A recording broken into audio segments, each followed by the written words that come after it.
Big Bang theory, which is becoming under increasing criticism from the secular scientific community. Then you end up with the next once upon a time.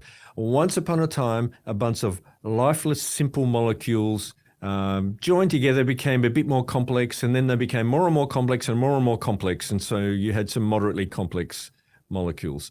And then once upon a time, those moderately complex molecules self-assembled into even more complexity. And once upon a time, it became self-replicating, a living organism. And once upon a time, when all this was happening, all the normal laws of chemistry and physics were suspended, and these molecules didn't start falling apart.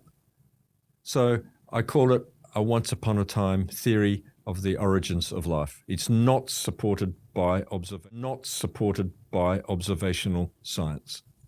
The majority of scientists do believe in evolution. I used to believe in evolution, but I never studied it. I never looked at it. I just assumed it was true because that's what I was told. I just assumed it was true because that's what other scientists were told.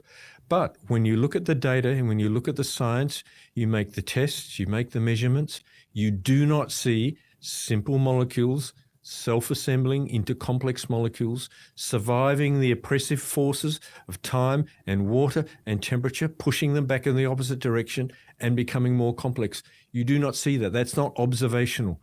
You cannot even repeat it in a laboratory experiment. You can't conduct a laboratory experiment to make these molecules that are the precursors to the precursors to the precursors of living beings.